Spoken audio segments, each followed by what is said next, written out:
Hello, Level 5 music history students. I have put together 10 videos for you to watch that should help you access the resources more quickly so that you can answer the questions.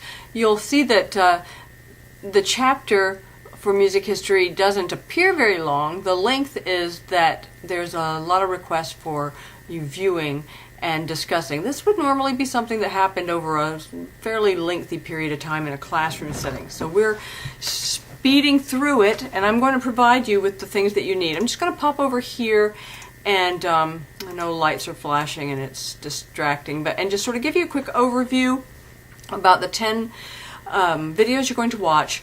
You're first going to watch an a cappella band. A cappella, just an a cappella male singing group. A cappella simply originally means to the chapel, actually, and doesn't require any accompaniment.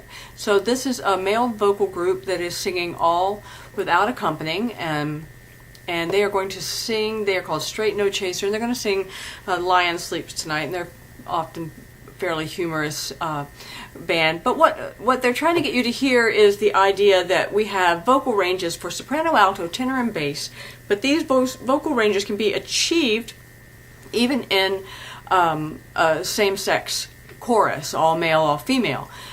There will then be followed up by, and I do not mind, as long as you reasonably listen to them. I'm not that kind of person. I'm assuming you're studying music because you're interested in it. But if you feel the need to rush through some of it, I have no problem with that.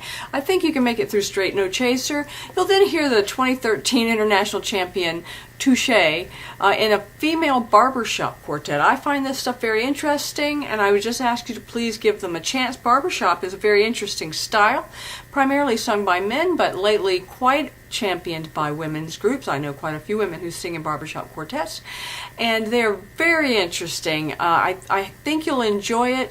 Give yourself a little time.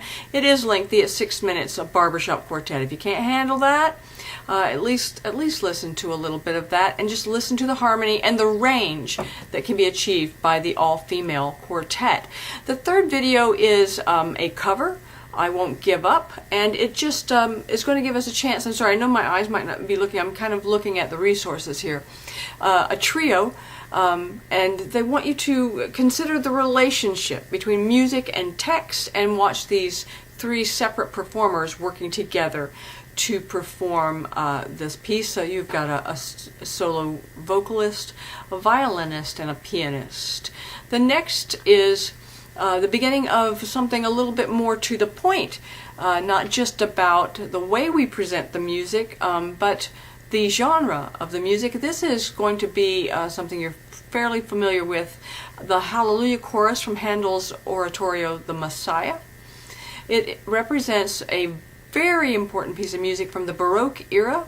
Of course, the Baroque era with the likes of Bach, Vivaldi, Handel, Telemann, some of the other composers that you may have played. The Hallelujah Chorus, traditionally people stand for it because it's rumored that the king sneezed just as he began to play it in its opening performance. Handel's Messiah, drew a bit of a blank what it is I'm wanting you to hear here. Well, just to get a sense of the majesty of the Baroque era. The Baroque era being 1600 to 1750. That 1750 should be easy to remember. That is the year Bach died. It's followed up by a flash mob in Amsterdam performing the Hallelujah Chorus. I actually know that a flash mob performed it in St. Catherine's, I believe, at some point, but I did not have permission to show that one. The next thing is going to be, they're going to move you on historically to the Magic Flute, an opera by Mozart. Most operas are in Italian. Mozart wrote his opera in German just to prove it could be done.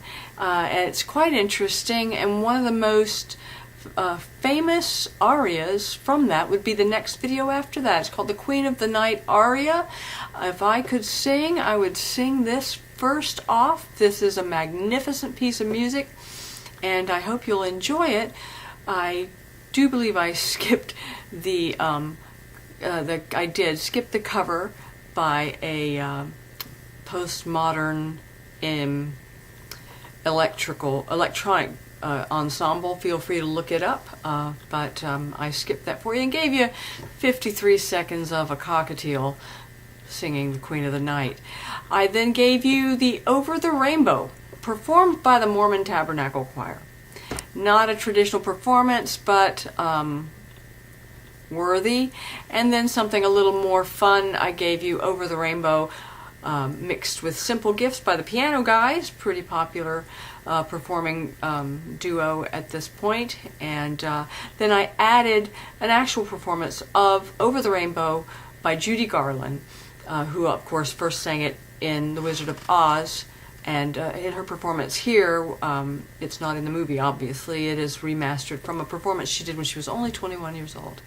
That's an overview of what you're going to see. I'd ask you to just please look through those. Use them to answer questions. Feel free to text or email me. If you have any questions, remember you have a glossary at the back of your book. So if they are asking you what does such and such mean, please use that glossary. Genre will be referring to the era of music. Right now they're expecting you to begin to have a comprehension of the Baroque era and the classical era. Of course, Mozart representing the classical era in this set of videos. I hope you enjoy them. I think they're actually rather nice, somewhat eclectic.